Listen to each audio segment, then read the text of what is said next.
Hi, Samuel. This is a story called Mr. Murry and Thumbkin. I love it. I hope you do too. This is a picture of Mr. Murry. He looks like he's just getting up in the morning, doesn't he? Once there was a furry mouse, a skitter-scatter-scurry mouse, a flurry about in a hurry mouse, whose name was Mr. Murry Mouse. Can you see, Samuel, that he's washing his window? He's watering his plants. He's scrubbing the table. What do you do to help around the house? Well, he lived alone in an old teapot, and Mr. Murry worried a lot. Are the days too short?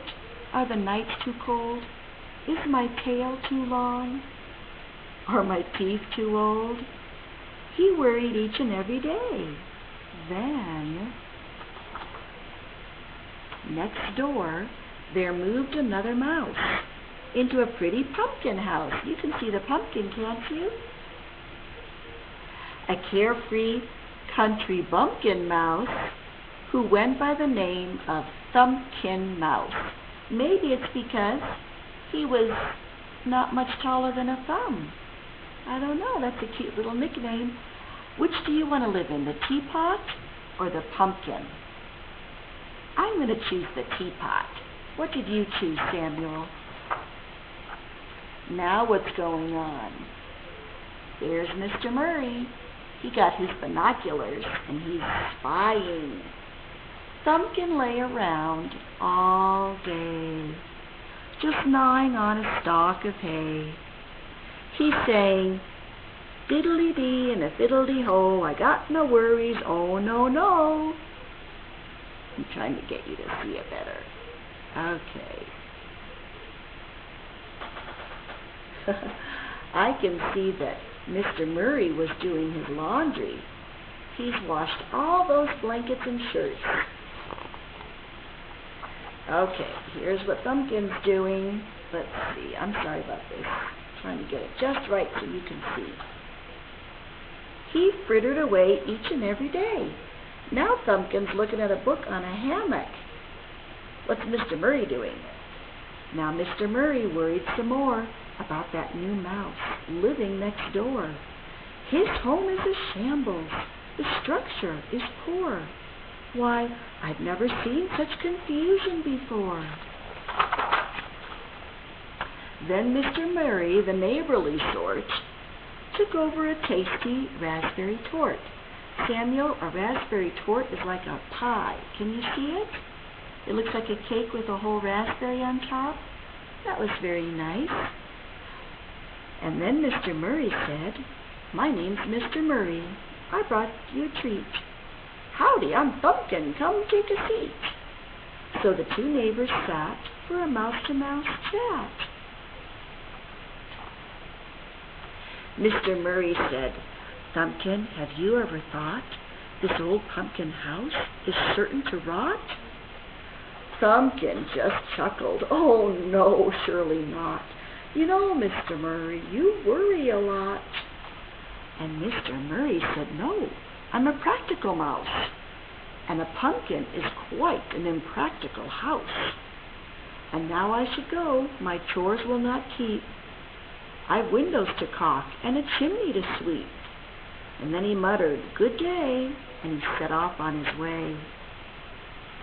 Look at Thumbkin eat that pie, Samuel. The next afternoon, Murry stepped out.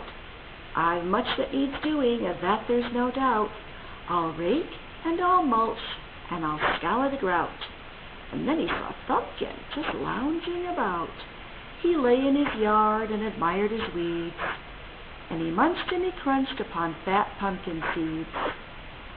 Mr. Murry, sit down, it's a fine autumn day. Mr. Murry said, oh, but there's snow on the way. Can you see the rake that Mr. Murry made out of a stick and a comb?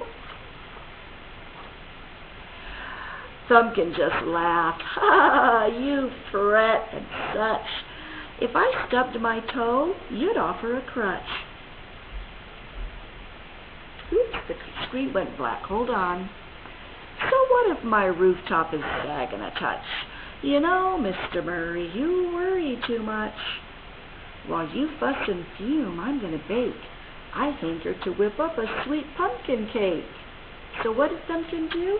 He took a knife, and he's getting a piece of his house. He's going to make a pumpkin cake out of his house. Oh, dear. Mr. Murry looked troubled. I have to advise that serving your house for dessert is unwise. He grumbled as Thumbkin sliced into his pumpkin. After 3 weeks, in blew the first snow. Look at these pictures, Samuel.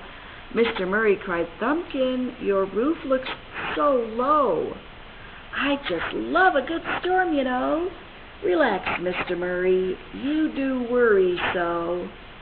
See what Thumbkin's doing? He's trying to catch the snow in his tongue. He's sledding down with a leaf. He's making a big ball. And here he's making a snow angel. But look at his house. Do you see the roof is kind of sinking? But Thumbkin's poor house continued to sag, and still Mr. Murry continued to nag. Perhaps we could save it. We'll shore up the side, we'll shingle the roof. Do something, he cried. And then a creak, and a crash, and a deafening smash.